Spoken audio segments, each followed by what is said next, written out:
వారు ఆయన ఇచ్చిన ఆయుష్ని బట్టి ఆయన కృతదాస్తులు చెల్లిస్తూ ఆయన నామానికి మహిమ చేకూర్చి బ్రతికే జీవితాలు ధన్యకరము. అలాంటి దాన్ని బట్టి మన భారతదేశంలో పొరపాటు లేదనే వాక్యానుసారంగా మనం చెప్పగలుగుతాం. మంచి మాట పరిస్థితుల నుంచి చూసుకొని ఈరోజు వెళ్దప్పుల కీర్తన గ్రంథం 71వ అధ్యాయం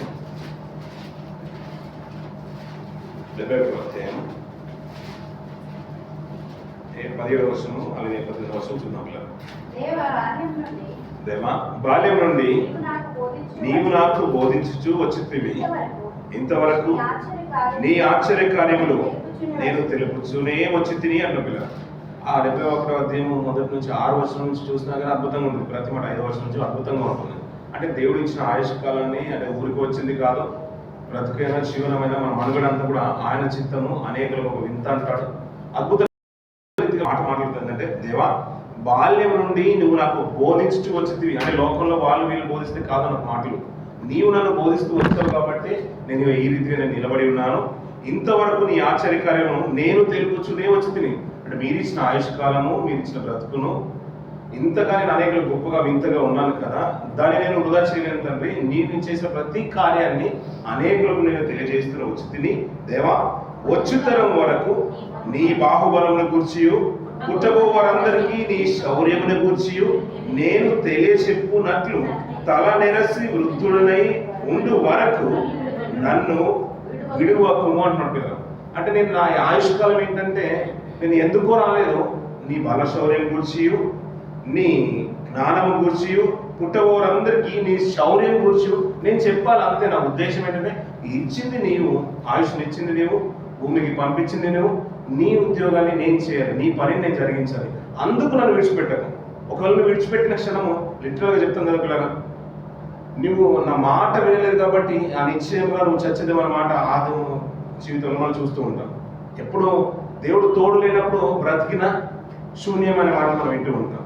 ఆయన మాట మనకు రాదు, మన ప్రార్థనకు జవాబు రావట్లేదు, మన జీవితకాలం ఆయన ఆస్వాదించినట్టుగా మనకు లేవు, లోకంలో ఎక్కడ బ్రతుకుతున్నట్టుగా ఉంటుంది, కష్టాలు నష్టాలు, కృంగిపోతున్నాం, దేవునికి ఇష్టమైన జీవితం లేదు. ఎందుకంటే మన జీవితాన్ని బట్టి ఆయనకు అసహ్యత వచ్చింది అనుకోండి, మనం బ్రతికిన శూన్యం.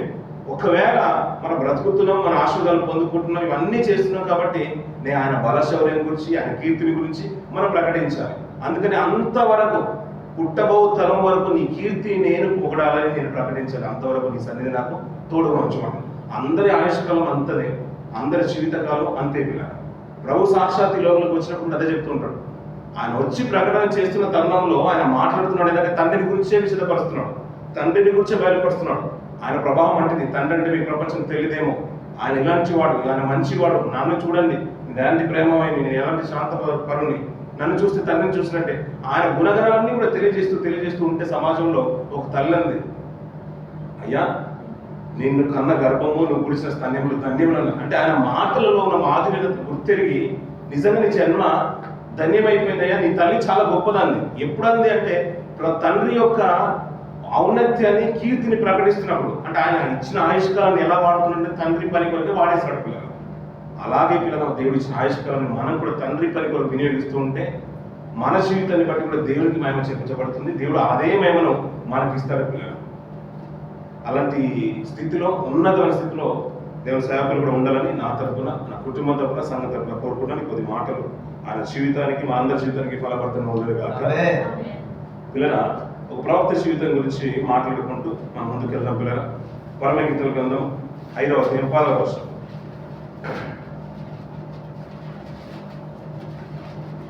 పరమగీతంలో 5వ అధ్యాయం 10వ వర్షం. అతని నోరు అతి మధురము, అతడు అధికాంక్షణీయుడు, యెరూషలేము కుమార్తెలారా ఇతడే నా ప్రియుడు, ఇతడే నా స్నేహితుడు అంటాడు పిల్లల. పరమగీతంలో మనం వింటున్న మాట ఏంటంటే పరమ గీతము. లోకంలో కీర్తనలు ఉంటాయి, మనము ఇక్కడున్న మనుషుల్ని పొగుడుతూ కీర్తనలు రాస్తూ ఉంటారు. రాజకీయ నాయకులు పుట్టినరోజు సందర్భం కానీ, వారు ఏదైనా రాజకీయంలో అధికారంలోకి వచ్చినప్పుడే కానీ, అతను వెళ్ళిపోతున్నప్పుడు కానీ కీర్తన ఎత్తి పాడుతూ ఉంటారు, వారి గురించి గొప్పగా మాట్లాడుతూ ఉంటారు. మనలో కూడా రాజుల గురించి పొగుడుతూ రాస్తున్న మాటలు ఉంటూ ఉంటారు.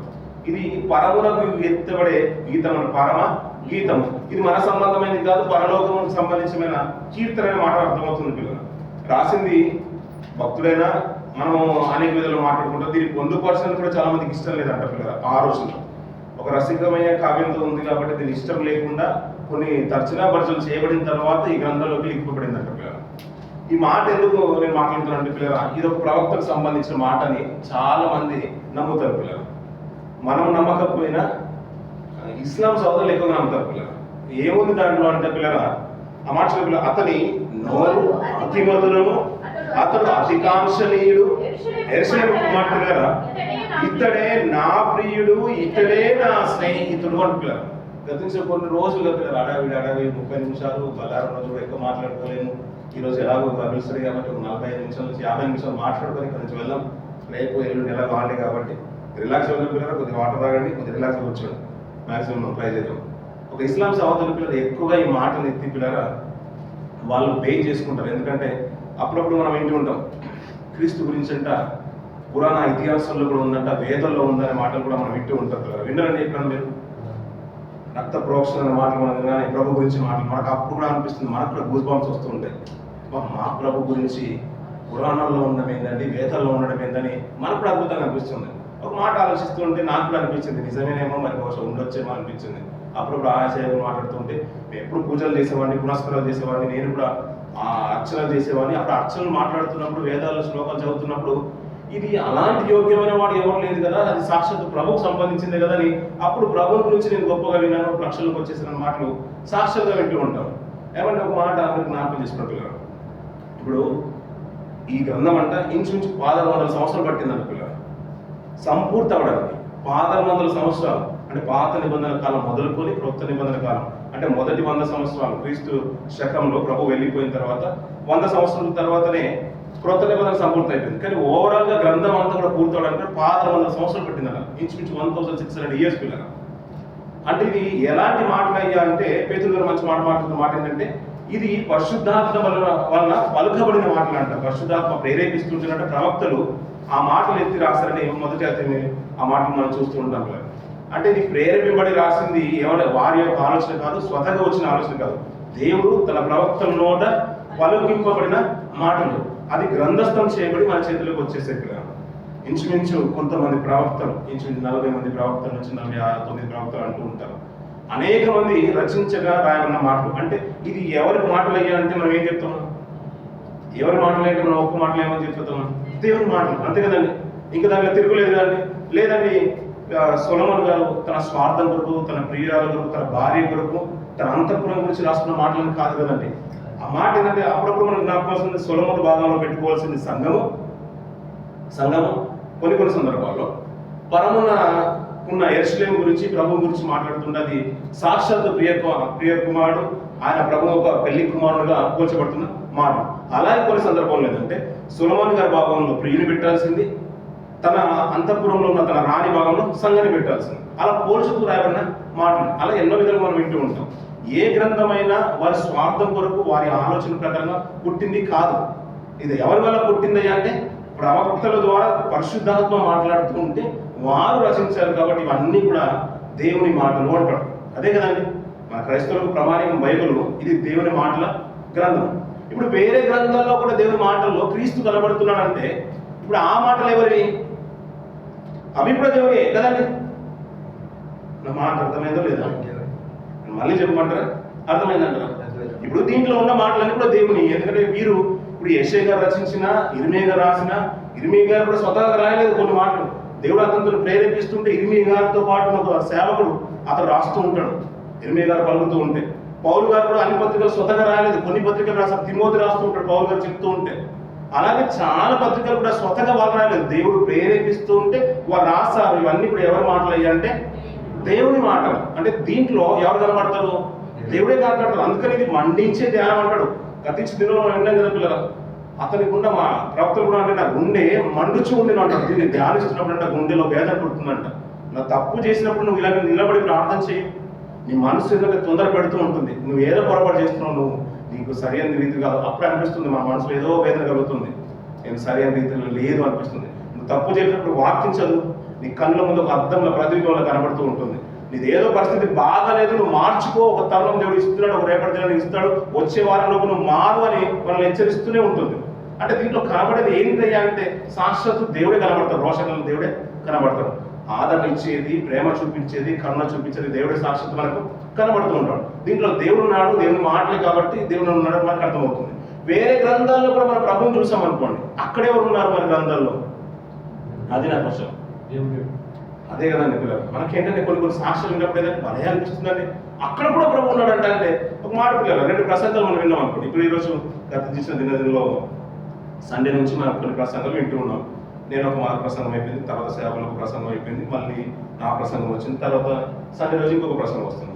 ఈ 4 ప్రసంగాన్ని ఒక్కసారి తర్వాత 5వ రోజున మీరు ఒక్కసారి చూడండి పిల్లలు, ఏదో మాట ఆయన మాట్లాడిన దాంట్లో నా మాట ఉండొచ్చు, లేకపోతే నా మాటలో ఆయన మాటలో ఉండదు, ఏదో ఒకటి మనకు కనబడుతుంది, సిమిలారిటీస్ కనబడుతూ ఉంటాయి.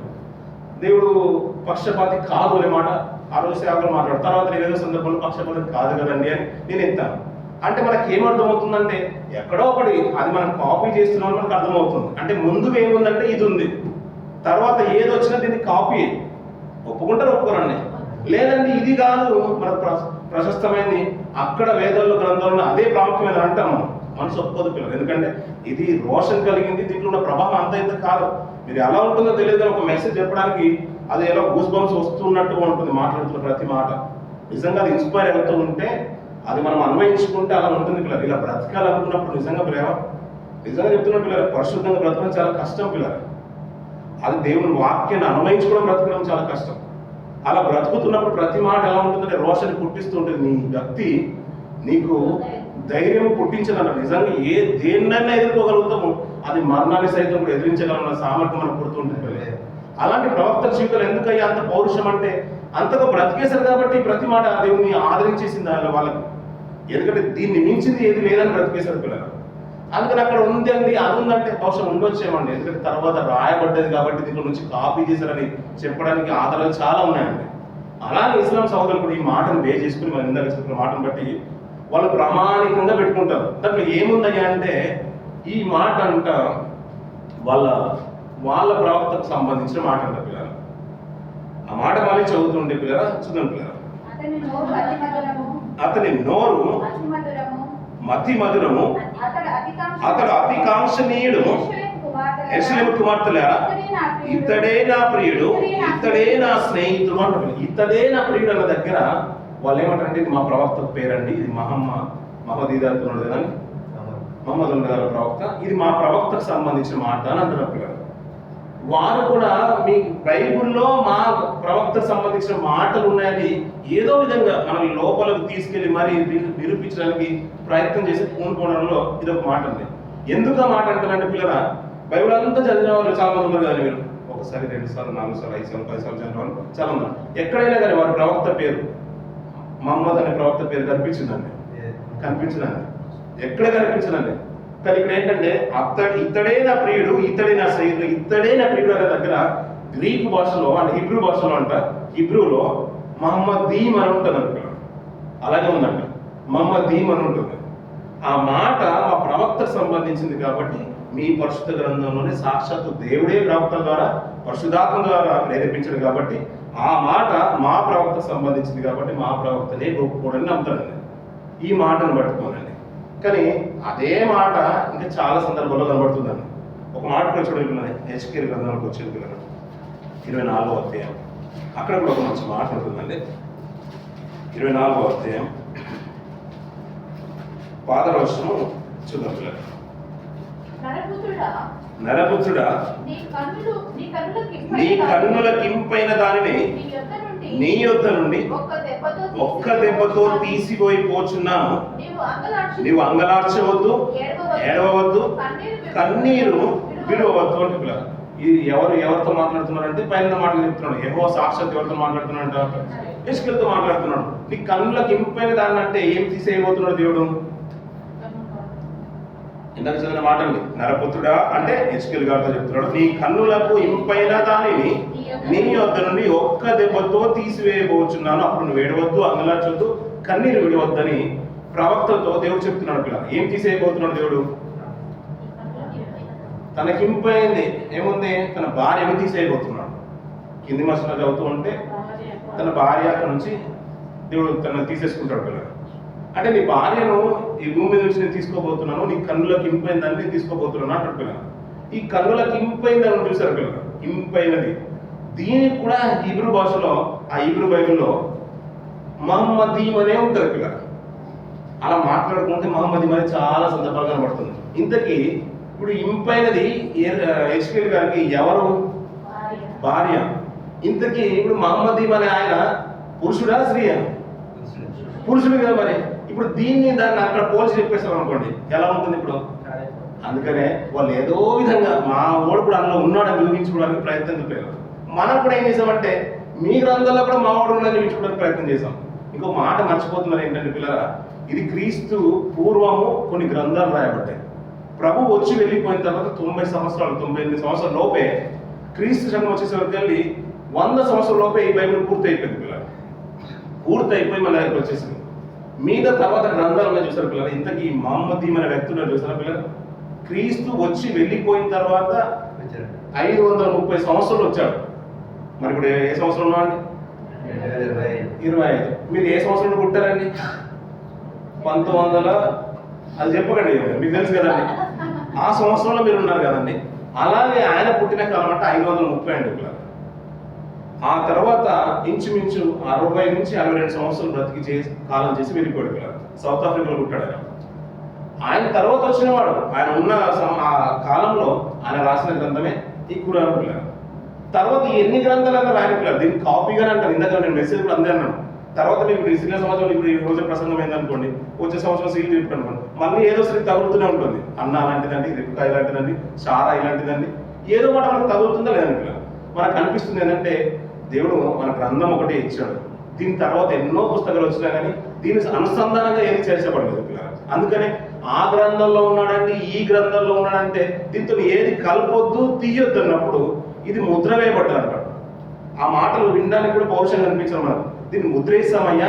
ఇంకొక మంచి మాట ఏంటంటే ప్రభు చేసిన కార్యాలంట, మనం సిరాతోని సముద్రంలో ఉన్న నీరంతా సిరాగా మలిచినానంట, పుస్తకాలలో రాసిన కానీ ఆకాశం అంతా కూడా సరిపోదు, ఈ భూలోకం అంతా కూడా సరిపోదంట. భక్తులనే పడుతుంది ఆయన చేసిన అద్భుతాలు ఆశ్చర్యకాలంట, అది లిపిస్తే భూలోకం కూడా సరిపోదన్నాడు. ఇప్పుడు మరి ఏది సరిపోతుంది మన జీవితానికి అంటే ఇది సరిపోతుంది మీకు, దీన్ని మించింది నాకు అక్కర్లేంది, మీకు అవసరం లేదు, అంతే కదండి. తర్వాత ఎక్కడ ఉన్నాడని మనకు చెప్పడానికి బాగుంటుంది పిల్లలు. ఆ గ్రంథంలో అక్కడ ఉండొచ్చు బహుశా. అది ఆ శ్లోకాలు వింటున్నప్పుడు కూడా మనకు కూడా భూమి సంవత్సరం అదే మరి దుందమ్మని తప్పులు కొట్టినట్టుగా మనకు కూడా అనిపిస్తుంది. అలా అన్నాడండి శ్లోకం అంటే సర్వేనా ఇదాన్ని మాట్లాడుతుంటే అబ్బా నిజమేనండి, అది రక్త ప్రోక్షణ జరిగింది మా ప్రభుత్వం నిజమేనండి. ఎందుకంటే దీని తర్వాత వచ్చింది కాబట్టి కాపీలు అన్నీ ఉంటాయండి. ముందు ఏమందంటే ఇది ఒకటేనండి, దాని తర్వాత వచ్చినవి అన్ని కాపీ ఉంటాయి. నువ్వు అక్కడ కూడా ఉన్నాడు మా ప్రభు అని చూపించడానికి మనం కూడా ప్రయాసపడవద్దు. ఎందుకంటే అది అక్కడ చూపించడానికి ప్రయత్నం చేస్తుంటే అక్కడ కూడా దేవుడు ఉన్నాడని నువ్వు ఒప్పుకోవాల్సిందే.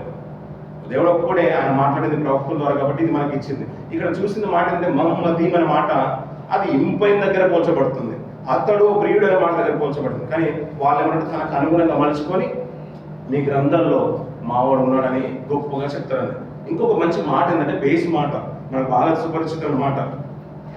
గతించిన దినాల్లో యోహాను సువార్తలో కూడా మనం చదువుకున్నాం. మొదటి అధ్యాయం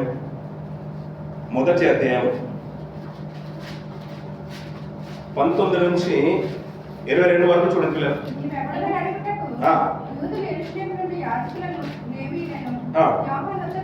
పంపినప్పుడు అతడు ఇచ్చిన సాక్ష్యం ఇదే. ఎవరు ఇస్తున్నారు ఇప్పుడు సాక్ష్యము? యోహాను గారు ఇస్తున్నారు. యోహాను సువార్త రాసిన యోహాను గారు ఇస్తున్నారు, అంతేనండి.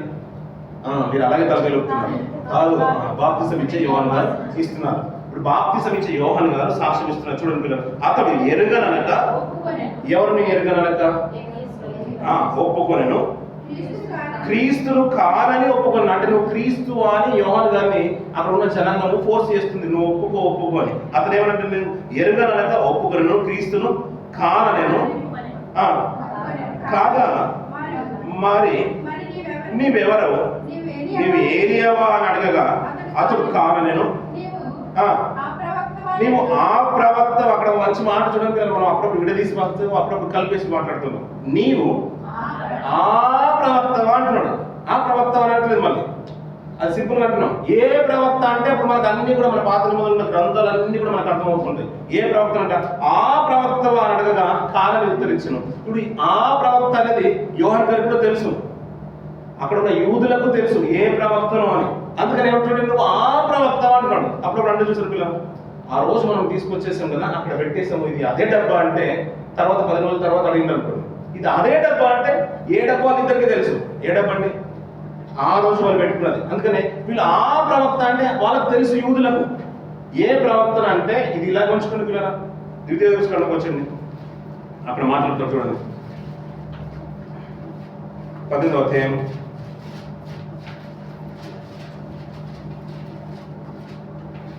18వ వచనం నుంచి 16వ వచనం చూద్దాం. 16వ వచనం నుంచి మాట చూడండి. ఈ గొప్ప అగ్ని నాకు ఇక్కడ కనబడకుండా ఉంది గాక అని నీ దేవుడైన యెహోవాను నీ దేవుడైన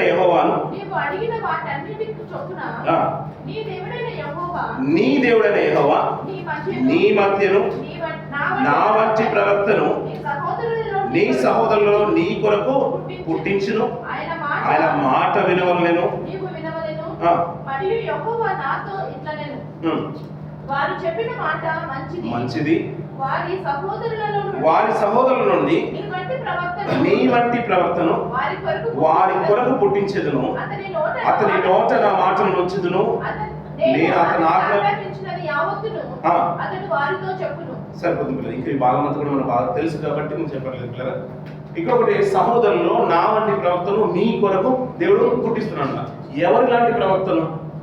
ఏ ప్రవక్త లాంటి ప్రవక్తను? సహోదరులలో నా వంటి ప్రవక్తను మీ కొరకు పుట్టించును. ఇప్పుడు మీ కొరకు అంటే ఎవరు? ఇశ్రాయేలీయులు, మనం అనుకోండి. నా లాంటి ప్రవక్తలు అంటున్నాడు. నా లాంటి ప్రవక్త ఎవరు? మోషే గారు. మోషే గారు అంటున్న మాట ఏంటంటే, అయ్యా నేను ఎలాగైతే మిమ్మల్ని నడిపిస్తున్నానో అలాంటి ప్రవక్తను సహోదరులు మీ సహోదరులలో మీ కొరకు నాలాంటి ప్రవక్తను దేవుడు పుట్టిస్తాడు అంటున్నాడు. ఈ మాట వారి గ్రంథాల్లో కూడా కనబడుతూ ఉంటుంది, ఆయా గ్రంథాల్లో కూడా కనబడుతూ ఉంటుంది. ఎందుకంటే దాని తర్వాత ఆల్మోస్ట్ మనకు పాత నిబంధనలో ఒక 2-3 గ్రంథాలే, 2-3 పుస్తకాలే మిస్ అయిపోతూ ఉంటాయి. పాత నిబంధన అంతా కూడా వాళ్ళ గ్రంథాలుగా లిఖింపబడిపోయింది.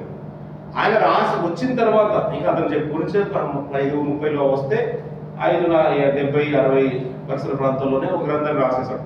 అదే వాళ్ళకి ప్రామాణికం అయిపోయింది.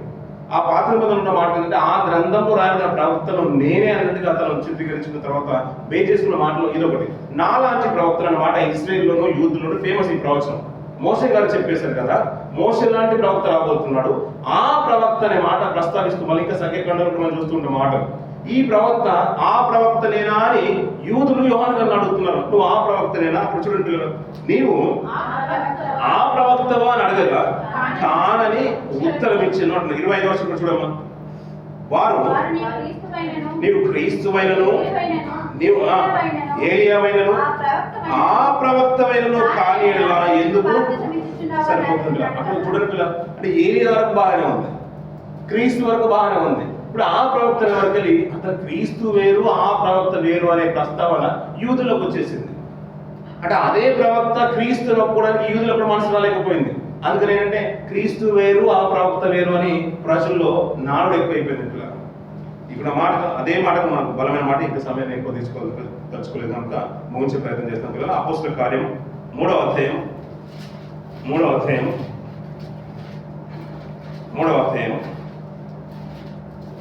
22వ వచనం చూడండి పిల్లలు.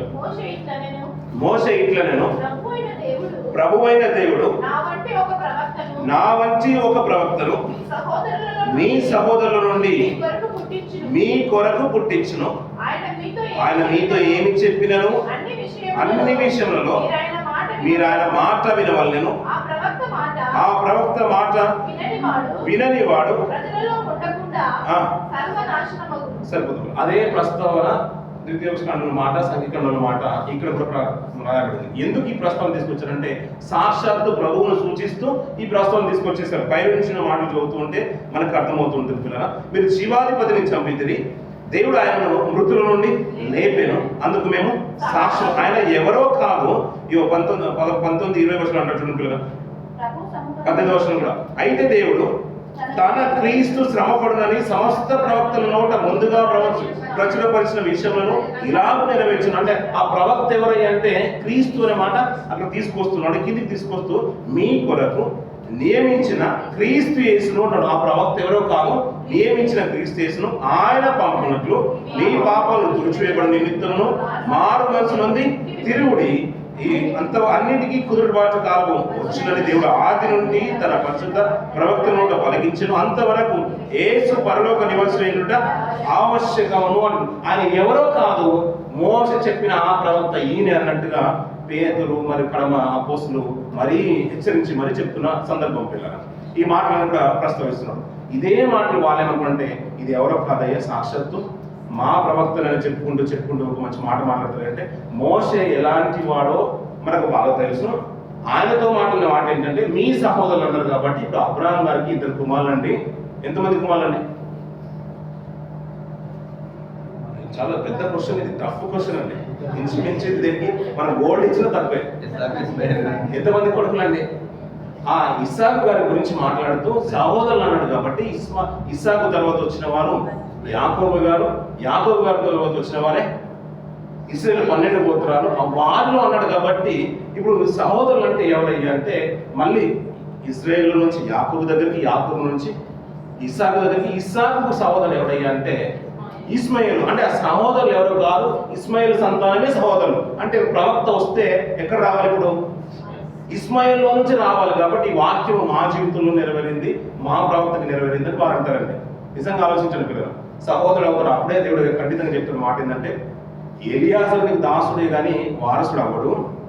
మళ్ళీ నువ్వేదో అగరు మాట విని అగరు ఏడుస్తుందంటే నువ్వు ఏదో కాంప్రమైజ్ అయిపోయి కొద్దిగా ఎమోషనల్ అవ్వాల్సిన అవసరం లేదు. అబ్రాము శారా వల్ల అయితే నీకు కుమారుడు అవుతాడు.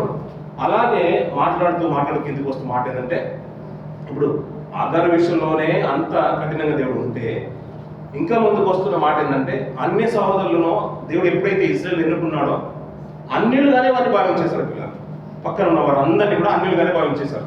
మీరు వివాహం చేసుకున్నా మీ కుటుంబాలను చేసుకోవాలి, ఎక్కడి నుంచి వచ్చినా మీ కుటుంబాలను తీసుకుని వచ్చారు. కొన్ని సందర్భాల్లో 12 గోత్రాల్లో ఇప్పుడు రూబేన్ గోత్రం ఉంది.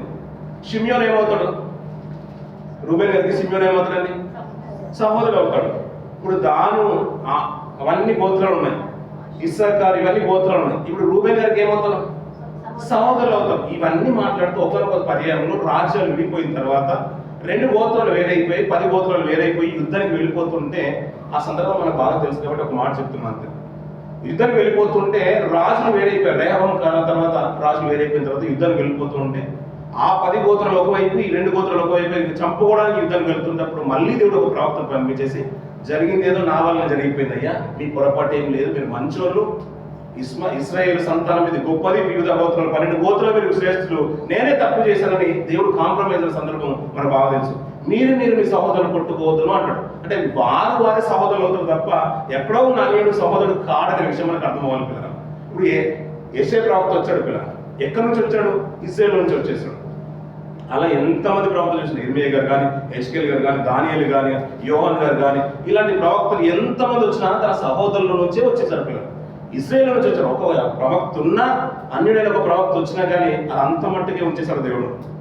కానీ తన సహోదరుల నుంచి అంటే ఎవరి నుంచి అయ్యంటే ఇశ్రాయేలు నుంచి రావాలి. అలాగే మోషే తన గురించి మాట్లాడుతూ ఏమంటే నా లాంటి ప్రవక్తను అంటాడు. సంఖ్యాకాండం 12వ మొదటి 2 వర్షాలు తొందరగా చేసే పిల్లలు ముగించేద్దాం. సంఖ్యాకాండం 12వ అధ్యాయం 2వ వర్షం చూద్దాం. మోషే చేత మాత్రమే యెహోవా పలికించిన ఆయన మా చేతులు పలికింపలేదా చెప్పుకొనగా యెహోవా మాట వినెను. మోషే భూమి మీద ఉన్న వారందరిలో ఎలాంటి వాడు అంట? మిక్కిలి సాత్వికుడు అంట. ఎంతటిలో? ఇశ్రాయేల్ సమాజంలోనే అంటున్నా, భూమి మీద ఉన్న జనరేషన్ లో అంటే అప్పటి వరకు కాలం గడుపుతున్న వారందరిలో మోషే మిక్కిలి సాత్వికుడు. అలా మాట్లాడుతూ ఇంకో మంచి మాట పైనుంచి చదువుతూ కిందికి వస్తూ ఉంటారు పిల్లరా. అదే 12వ అధ్యాయము 6వ వచనము చివరి భాగం చదువుతూ ఉన్నాడు. నేను దర్శనమిచ్చి అతను నన్ను తెలుసుకున్నట్లు కలలో అతనితో మాట్లాడుతును. నా సేవకుడైన మోషే అచ్చివాడు కాడు, అతడు నా ఇల్లంతటిలో నమ్మకమైన వాడు అంటున్నారు. ఆయన మిక్కిలి సాత్వికుడు, అంతేకాదు ఇల్లంతటిలో నమ్మకమైన వాడు. నిజంగా చెప్పండి పిల్లల, ప్రభు కూడా ఎలాంటి వాడు అంట? సాత్వికుడు అనే మాట మనకు ఉంటాయి. మత్తయి 11వ అధ్యాయంలో మనం చూస్తూ ఉంటాం.